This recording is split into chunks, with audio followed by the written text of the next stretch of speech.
When I first heard about this whole California filmmaker thing, sparking an Appalachian identity movement, I was hooked.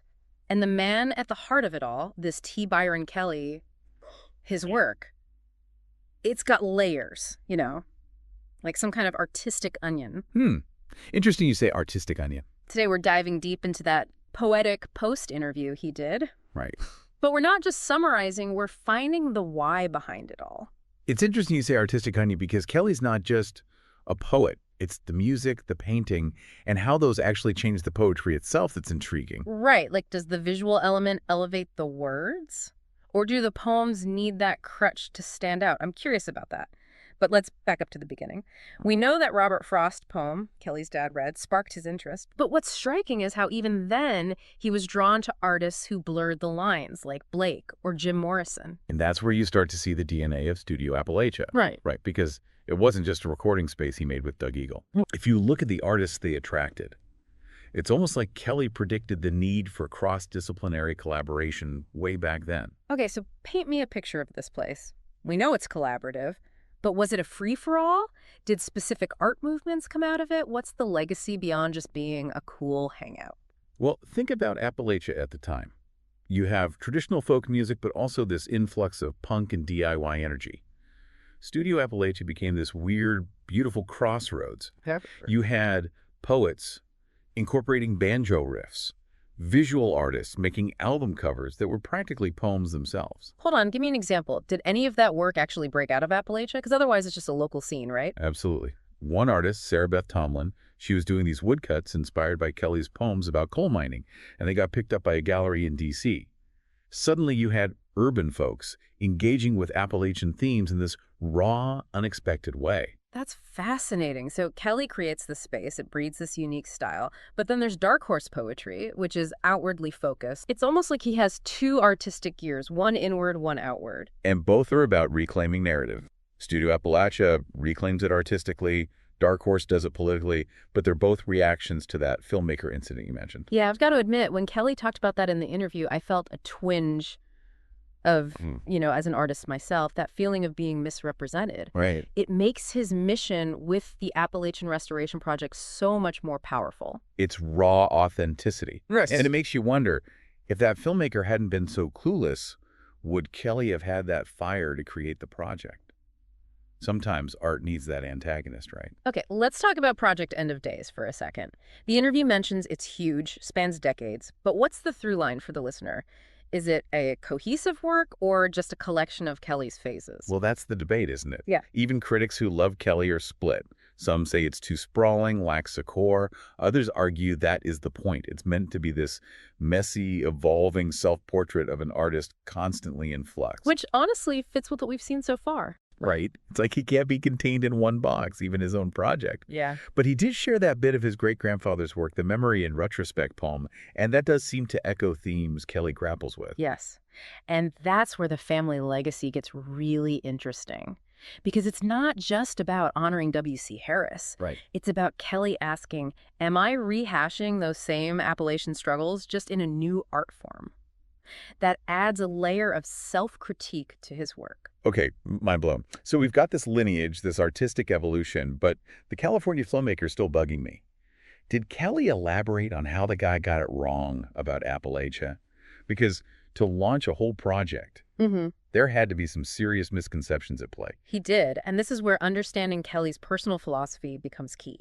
He's not just annoyed by inaccuracy, it's the filmmaker's lens. Okay. It's this romanticized poverty, this focus on the exotic other that Kelly rejects. So it's about who gets to tell the story, right? The outsider versus the insider perspective. Exactly. And that tensions is where a lot of Kelly's best work comes from, wouldn't you say? It's that tension that makes Kelly's work resonate. Because it's a conversation so many of us are having now, whether it's about Appalachia or any culture feeling misrepresented. And it goes back to that idea of reclaiming the narrative. Like, I'm thinking about those old family photo albums we all have. They tell a story, but is it the whole story? Whose voice is missing? And suddenly, Kelly's art becomes this act of filling in those gaps. But it's not just about correcting the record, it's about evolution. How do you honor the past while also pushing it forward? Which brings us back to Project End of Days. You said critics are divided on it. What specifically about Kelly's style causes that divide? Because knowing that might help us unpack whether it's intentionally disjointed or just unfocused. Well, early on, there's this rawness, almost a stream of consciousness. It's very image-driven, like he's sketching with words instead of a brush. But then as he incorporates music more, the poems get these rhythmic structures, almost like song lyrics. And is that a good thing? I mean, does the poetry hold up on its own, or is it more like performance art that needs the whole package to work? Ah, there's the million-dollar question. Some argue it loses that intimate, confessional feel of his earlier work. But others say it becomes something new entirely, a hybrid form that's more about feeling than perfect meter or rhyme. It's like he's trying to find a new language for what it means to be Appalachian, one that goes beyond just words on a page. Precisely. And that's where his use of traditional instruments gets really interesting. It's not just the banjo, it's the dulcimer, the fiddle, even spoons. He's weaving those sounds into the music accompanying the poems. So it's like he's creating this sonic landscape that mirrors the physical landscape of Appalachia, all its textures and history. And by doing that, he's challenging the listener, even the reader, to expand their definition of what poetry can be. It's not just highbrow literary stuff, it's the sounds of a porch swing creaking, a creek rushing by, a coal train rumbling in the distance. That's amazing. You know, when I think about all the artistic threads we've uncovered, it's clear Kelly's not afraid to experiment. But is there a risk he spreads himself too thin? Does any one thing truly excel, or is it more about the overall effect? That's a valid point. It's almost like he's a master sampler, taking a bite from every art form. But the true testament to his talent is that even in those small bites, there's depth. You know, I'm thinking about all the people listening right now. Some are probably artists themselves, struggling with that balance of exploration versus mastery. What would Kelly say to them based on what we've gleaned from this interview?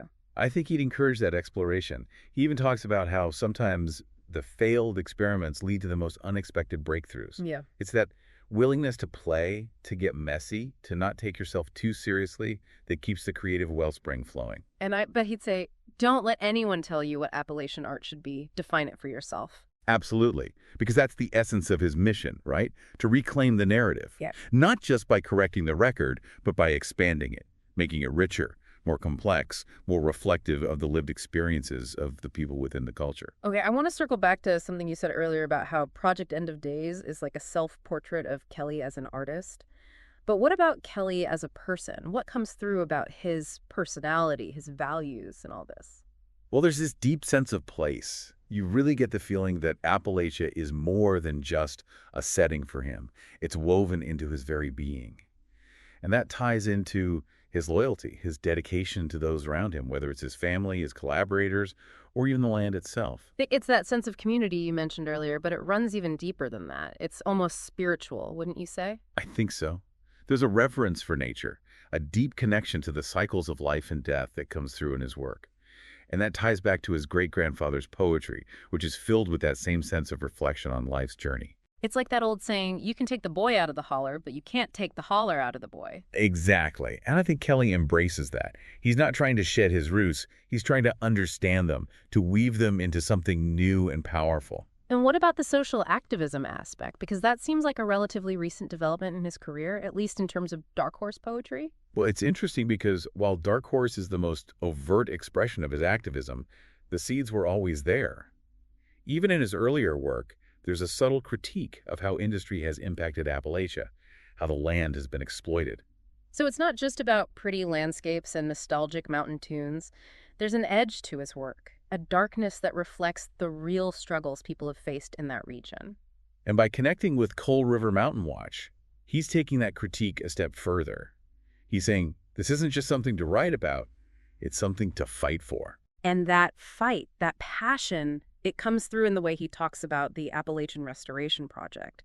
It's not just about changing perceptions, it's about empowering people to reclaim their own stories, their own destinies. It's about agency, and that's a powerful message, especially in a region that has often been portrayed as powerless, as victims of circumstance. You know, we've talked a lot about Kelly's impact on the Appalachian art scene, but what about his legacy beyond that? What do you think he'll be remembered for in the wider world of art and culture?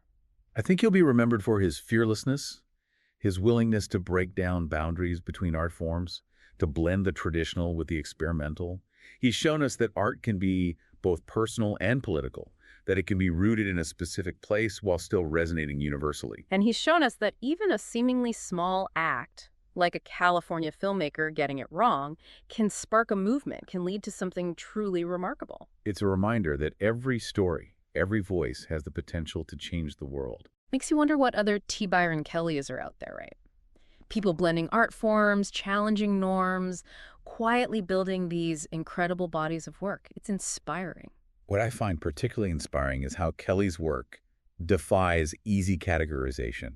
He's not just an Appalachian artist. Right. He's an artist who happens to be from Appalachia. Yeah. And that distinction is crucial because it allows his work to transcend regional boundaries and speak to a wider audience. It's like he's taken those familiar Appalachian themes, like family, place, struggle, and woven them into something entirely new, something that resonates with anyone who's ever felt like an outsider, anyone who's ever grappled with their identity. And by doing so, he's not only reclaiming the narrative, he's expanding it. He's showing us that there's no one right way to be Appalachian, no one right way to be an artist. It's about embracing that diversity of experience, that complexity of identity. You know, I keep thinking back to that California filmmaker. In a way, he did Kelly a favor, right? Because without that spark of anger, that sense of injustice, who knows if the Appalachian Restoration Project would have ever existed? Sometimes, art needs that antagonist, that opposing force, to push it forward. It's like that old saying, iron sharpens iron. And in this case, that clash of perspectives, that tension between insider and outsider, ultimately led to something truly transformative. It's a reminder that even our mistakes, even our missteps, can have unexpected consequences. And sometimes those consequences can be beautiful, can lead to something bigger than ourselves. It's also a reminder of the power of dialogue, of listening to voices that are different from our own. Because if that filmmaker had taken the time to truly understand Kelly's perspective, to engage with the community on a deeper level, perhaps he could have created something that honored those experiences instead of exploiting them. It's a lesson for all of us, really, to approach each other with curiosity, with humility, and with a willingness to learn. And to remember that every story, every culture, every place has layers upon layers waiting to be uncovered. So, as we wrap up this deep dive into the world of T. Byron Kelly, I'm left with a sense of awe, honestly. Awe at the sheer scope of his creative output, the depth of his passion, and the impact he's had on both the Appalachian community and the wider world of art. It's been a privilege to explore his work with you, and I hope that our listeners will be inspired to seek out his poetry, his music, his visual art, and discover for themselves the richness and complexity of his artistic vision. And maybe, just maybe, they'll be inspired to pick up a pen, a brush, an instrument, and create something of their own. Because as Kelly's story shows us, everyone has a story to tell, and everyone has the potential to make a difference. And who knows, perhaps those stories, those creations will spark new movements, new dialogues, new ways of seeing the world. And on that note, we'll leave you with this thought. What stories are waiting to be told in your own community? What voices are longing to be heard? Go out there, explore, listen, and create. Because the world is full of beauty, full of wonder, full of untold stories just waiting to be discovered.